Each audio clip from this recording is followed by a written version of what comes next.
नेपाल नगरपालिका वडा नम्बर 7 चिसङको लमजुङमा रहेको यो माछ पँधेराको ऐतिहासिक पँधेरो हो। यसमा आइसकेका छौँ। यो हाम्रो चिसङको गाउँ मा भएको यो पानी पँधेराको पानी असाध्यै मिठो हुन्छ।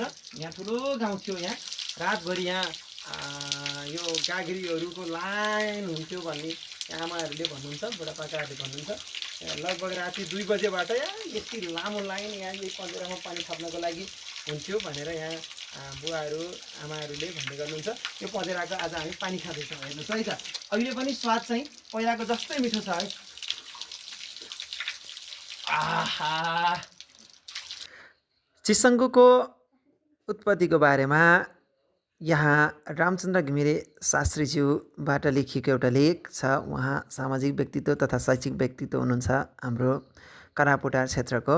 उहाँबाट लेखिएको लेखका अनुसार स्कन्द पुराण अन्तर्गत केदारखण्ड माघ महात्म्य श्री स्वस्तानी व्रत कथामा उल्लेख गरिएको महेन्द्रगिरी चिसङ्गु गाउँमा रहेको छ। यो गाउँको नामाकरणको बारेमा जनश्रुति अनुसार करापुकोट नजिकै भकुण्डे गाउँमा बस्ने मानिसहरू हाल घिमिरेका पुर्खाहरू बसोबासका निमित्त उपयुक्त ठाउँ खोज्दै जाने क्रममा महेन्द्रगिरीको मध्यभागमा बेतको झ्याङमुनि पिलपिलाइरहेको पानीको डोबिल्सो देखे पछाडि त्यसलाई खनी खोस्रे कुवा बनाई त्यो कुवाको पानी सदाबहार चिसो भइरहने हुनाले चिसो कुवा पानीले पुकारिन थालिएको बनाइछ। त्यस पछाडि भकुण्डेको बस्ती नै तल सरेको किम्वदन्ती छ।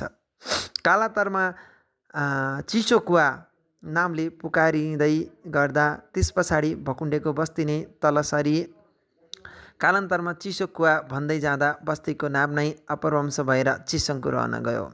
पानी भेटिएको ठाउँमा 3वटा किला गाडी कुवाको सङ्केत गरेकाले तथा किलालाई संस्कृतमा शङ्कु भनिन्छ। यसरी चिसो कुवा प्लस शङ्कु मिलेर त्रिशङ्कु बन्यो र पछि त्यो त्रिशङ्कु नै अपभ्रंश भएर चिसङ्कु बनेको हो भन्ने भनाइ छ। उक्त कुवाको 10 मिटर जति तल कलात्मक शैलीमा ढुङ्गे धारा निर्माण गरी धारामुनि चतुर्बाहु विष्णुको मूर्ति ढुङ्गामा कुँदिएर राखिएको छ, जुन ठाउँलाई माझा पँधेरो र वरिपरिको बस्तीलाई चिसङ्गु भनिन्छ।